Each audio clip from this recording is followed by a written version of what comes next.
Dombey and Son, by Charles Dickens. Chapter 7 of Dombey and Son.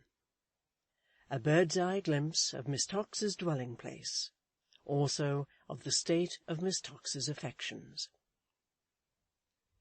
Miss Tox inhabited a dark little house that had been squeezed, at some remote period of English history, into a fashionable neighbourhood at the west end of the town, where it stood in the shade like a poor relation of the great street round the corner, coldly looked down upon by mighty mansions. It was not exactly in a court, and it was not exactly in a yard, but it was in the dullest of no thoroughfares, rendered anxious and haggard by distant double knocks. The name of this retirement, where grass grew between the chinks in the stone pavement, was Princess's Place, and in Princess's Place was Princess's Chapel, with a tinkling bell, where sometimes as many as 25 people attended service on a Sunday. The Princess's Arms was also there, and much resorted to by splendid footmen. A sedan chair was kept inside the railing before the Princess's Arms, but it had never come out within the memory of man, and on fine mornings the top of every rail — there were 48, as Miss Tox had often counted — was decorated with a pewter pot. There was another private house besides Miss Tox's in Princess's Place, not to mention an immense pair of gates, with an immense pair of lion-headed knockers on them, which were never opened by any chance, and were supposed to constitute a disused entrance to somebody's stables. Indeed, there was a smack of stabling in the air of Princess's Place, and Miss Tox's bedroom, which was at the back, commanded a vista of mews, where hostlers, at whatever sort of work engaged, were continually accompanying themselves with effervescent noises, and where the most domestic and confidential garments of coachmen and their wives and families usually hung, like Macbeth's banners, on the outward walls. At this other private house in Princess's Place, tenanted by a retired butler who had married a housekeeper, apartments were let furnished to a single gentleman, to wit, a wooden-featured, blue-faced major, with his eyes starting out of his head, in whom Miss Tox recognized, as she herself expressed it, something so truly military, and between whom and herself an occasional interchange of newspapers and pamphlets, and such platonic dalliance, was effected through the medium of a dark servant of the Major's, whom Miss Tox was quite content to classify as a native, without connecting him with any geographical idea whatever. Perhaps there never was a smaller entry and staircase than the entry and staircase of Miss Tox's house. Perhaps, taken altogether from top to bottom, it was the most inconvenient little house in England, and the crookedest. But then Miss Tox said, what a situation! There was very little daylight to be got there in the winter, no sun at the best of times, air was out of the question, and traffic was walled out. Still, Miss Tox said, think of the situation.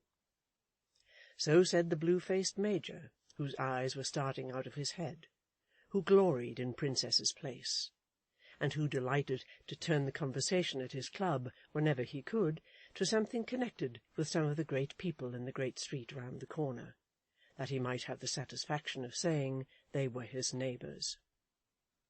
In short, with Miss Tox and the blue-faced Major, it was enough for Princess's Place. As with a very small fragment of society, it is enough for many a little hanger-on of another sort to be well connected, and to have genteel blood in its veins. It might be poor, mean, shabby, stupid, dull. No matter. The great street round the corner trailed off into Princess's Place, and that which of High Holborn would have become a choleric word, spoken of Princess's Place became flat blasphemy.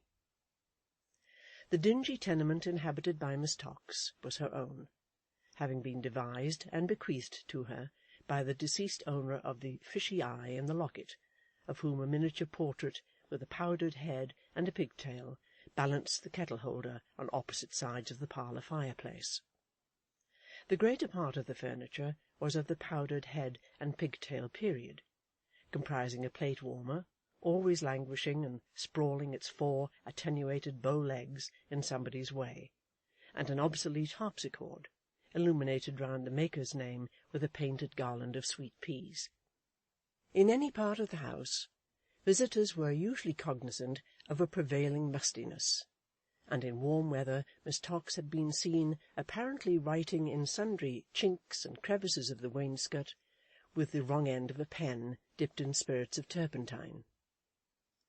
Although Major Bagstock had arrived at what is called in polite literature the grand meridian of life, and was proceeding on his journey downhill with hardly any throat, and a very rigid pair of jawbones and long flapped elephantine ears, and his eyes and complexion in the state of artificial excitement already mentioned, he was mightily proud of awakening an interest in Miss Tox, and tickled his vanity with the fiction that she was a splendid woman who had her eye on him.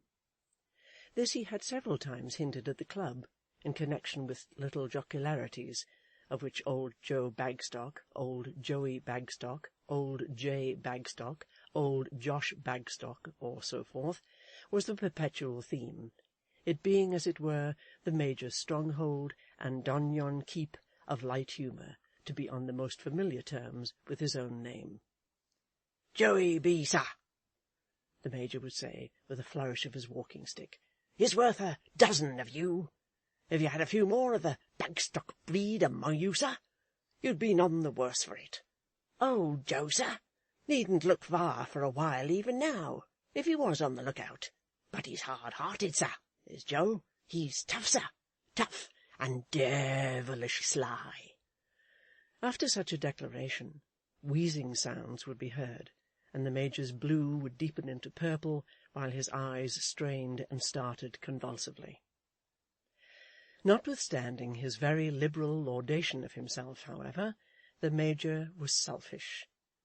It may be doubted whether there ever was a more entirely selfish person at heart, or at stomach is perhaps a better expression, seeing that he was more decidedly endowed with that latter organ than with the former.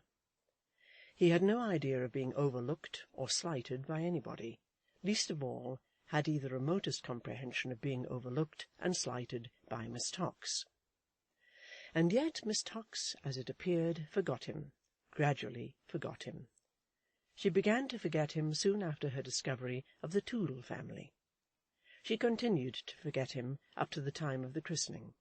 She went on forgetting him with compound interest after that. Something or somebody had superseded him as a source of interest. "Good morning, ma'am," said the Major, meeting Miss Tox in Princess's Place, some weeks after the changes chronicled in the last chapter. "Good morning, sir," said Miss Tox, very coldly.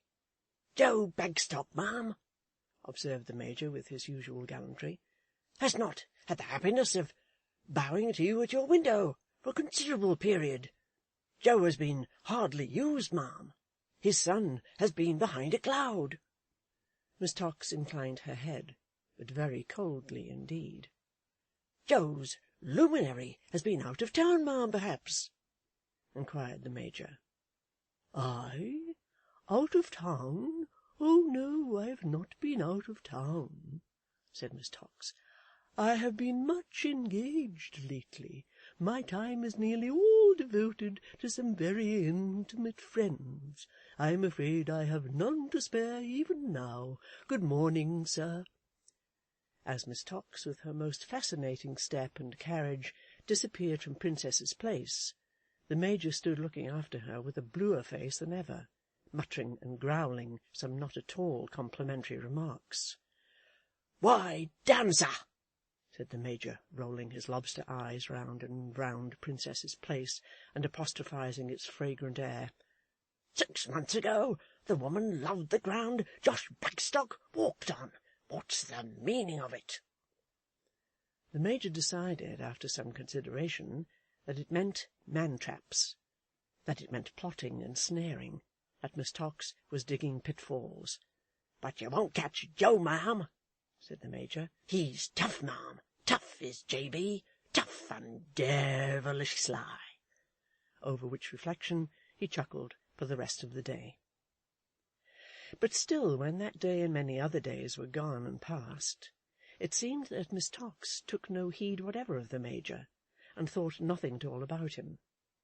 She had been wont, once upon a time, to look out at one of her little dark windows by accident, and blushingly return the Major's greeting. But now she never gave the Major a chance, and cared nothing at all whether he looked over the way or not. Other changes had come to pass too. The Major, standing in the shade of his own apartment, could make out that an air of greater smartness had recently come over Miss Tox's house, that a new cage with gilded wires had been provided for the ancient little canary bird, that divers ornaments, cut out of coloured cardboards and paper, seemed to decorate the chimney-piece and tables, that a plant or two had suddenly sprung up in the windows, that Miss Tox occasionally practised on the harpsichord, whose garland of sweet peas was always displayed ostentatiously, crowned with the Copenhagen and bird waltzes in a music-book of Miss Tox's own copying. Over and above all this, Miss Tox had long been dressed with uncommon care and elegance in slight mourning. But this helped the Major out of his difficulty, and he determined within himself that she had come into a small legacy and grown proud.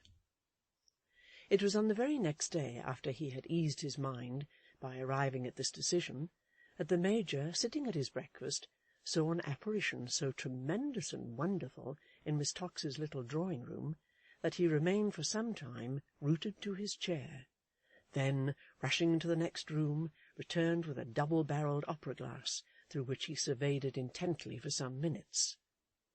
"It's a baby, sir," said the Major, shutting up the glass again, "for £50,000. The Major couldn't forget it. He could do nothing but whistle and stare to that extent that his eyes, compared with what they now became, had been in former times quite cavernous and sunken. Day after day, 2, 3, 4 times a week, this baby reappeared. The Major continued to stare and whistle. To all other intents and purposes he was alone in Princess's Place. Miss Tox had ceased to mind what he did. He might have been black as well as blue, and it would have been of no consequence to her. The perseverance with which she walked out of Princess's Place to fetch this baby and its nurse, and walked back with them, and walked home with them again, and continually mounted guard over them, and the perseverance with which she nursed it herself, and fed it, and played with it, and froze its young blood with airs upon the harpsichord, was extraordinary. At about this same period, too, she was seized with a passion for looking at a certain bracelet, also with a passion for looking at the moon, of which she would take long observations from her chamber window. But whatever she looked at, sun, moon, stars, or bracelet, she looked no more at the Major. And the Major whistled, and stared, and wondered, and dodged about his room, and could make nothing of it. "You've quite win my brother Paul's heart, and that's the truth, my dear," said Mrs. Chick one day. Miss Tox turned pale. "He grows more like Paul every day," said Mrs. Chick. Miss Tox returned no other reply than by taking the little Paul in her arms, and making his cockade perfectly flat and limp with her caresses. "His mother, my dear," said Miss Tox, "whose acquaintance I was to have made through you, does he at all resemble her?" "Not at all," returned Louisa. She was pretty, I believe," faltered Miss Tox. "Why, poor dear Fanny was interesting," said Mrs. Chick, after some judicial consideration. "Certainly interesting. She had not that air of commanding superiority which one would somehow expect, almost as a matter of course, to find in my brother's wife, nor had she that strength and vigour of mind which such a man requires." Miss Tox heaved a deep sigh. "But she was pleasing," said Mrs. Chick, "extremely so, and she meant, oh dear, how well poor Fanny meant." "You angel!" cried Miss Tox to little Paul. "You picture of your own papa!"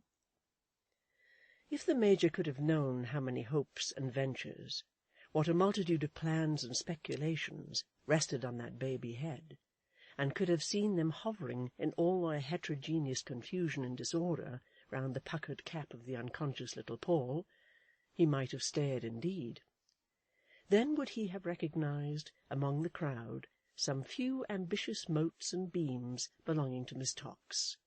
Then would he perhaps have understood the nature of that lady's faltering investment in the Dombey firm. If the child himself could have awakened in the night and seen, gathered about his cradle curtains, faint reflections of the dreams that other people had of him, they might have scared him with good reason. But he slumbered on, alike unconscious of the kind intentions of Miss Tox, the wonder of the Major, the early sorrows of his sister, and the stern visions of his father, and innocent that any spot of earth contained a Dombey or a son. End of chapter 7.